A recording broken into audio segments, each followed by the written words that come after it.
नमस्कार मित्रांनो, स्वागत आहे तुमचं बिझनेसवाला मराठीमध्ये. तर आज एक नवीन व्हिडिओ मी घेऊन आलोय आणि ह्या व्हिडिओमध्ये मी खूप इंटरेस्टिंग टॉपिकवर बोलणार आहे. तो इंटरेस्टिंग टॉपिक काय आहे, की दुधाचं फॅट हे कमी कुठल्या चुकीमुळे होतं किंवा बरेच लोकं अशा कुठल्या चुका करतात ज्याच्यामुळे त्यांना फॅट आणि एस-एन-एफ हे जास्त मिळत नाही.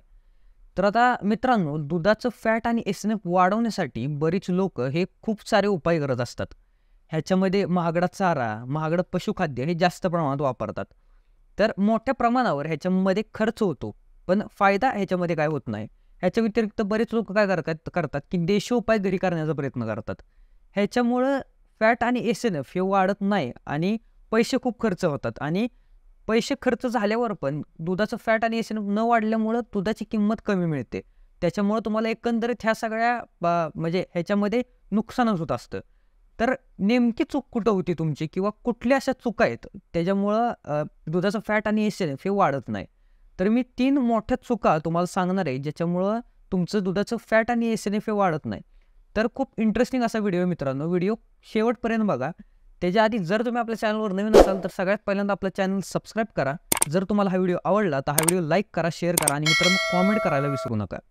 तर सगळ्यात पहिली गोष्ट की फॅट आणि एस-एन-एफ याच्यावर दुधाची किंमत ठरवली जाते आणि फॅट आणि एस-एन-एफ हे जास्त असणं हे फार गरजेचं आहे जर तुम्हाला दुधाचे चांगले पैसे पाहिजेत. तर बरेच लोकं काय करतात, की चुकीचे उपाय करतात. ह्याच्यामुळं बऱ्याच प्रमाणावर त्यांना नुकसान किंवा लॉस जो आहे तो होत असतो. तर आता 3 मोठ्या चुका नेमक्या कुठल्या आहेत ते मी तुम्हाला सांगतो. त्यातली पहिली सगळ्यात मोठी चूक ते म्हणजे एकाच प्रकारचा चारा जनावरांना देणं.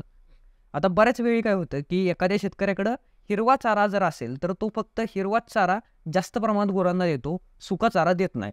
तर हे मित्रांनो खूप चुकीचं आहे. तुम्ही दोन्ही चारे म्हणजे सुका आणि हिरवा चारा दोन्ही पण तुम्ही गुरांना म्हणजेच गाई म्हैसीला जे ते दिलं पाहिजे आणि हे खूप गरजेचं आहे. कुठल्याही एका प्रकारचा तुमच्याकडे हिरवा चारा असेल, तर कुठल्याही एका प्रकारचा तुम्ही सुका चारा देखील गुरांना दिला पाहिजे.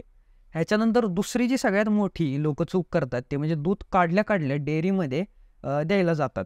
तर आता ह्याच्यामुळं काय होतं, की दूध काढल्या-काढल्या दुधाचं टेम्परेचर जे आहे ते जास्त असतं. म्हणजे म्हैशीचं गाईचं जे बॉडी टेम्परेचर असतं त्या टेम्परेचरमध्ये हे दूध असतं.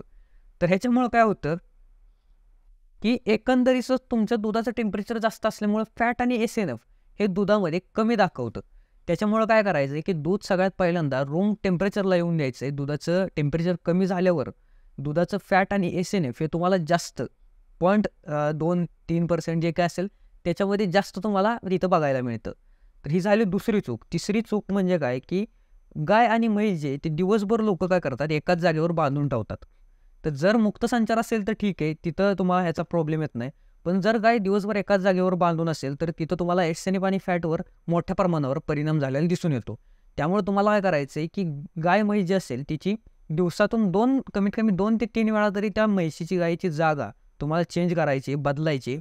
तर ह्याचा तुम्हाला चांगला परिणाम दिसू शकतो गायीच्या हेल्थवर, गायीच्या दुधावर, फॅटवर, एस-एन-एफवर.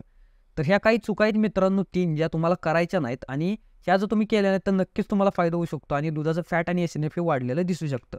तर कसा वाटला तुम्हाला व्हिडिओ कमेंटमध्ये सांगा. जर तुम्हाला हा व्हिडिओ आवडला असेल, माहितीपूर्ण वाटला असेल, तर हा व्हिडिओ लाईक करा, शेअर करा आणि आपला चॅनल सबस्क्राईब करायला मित्रांनो विसरू नका. धन्यवाद.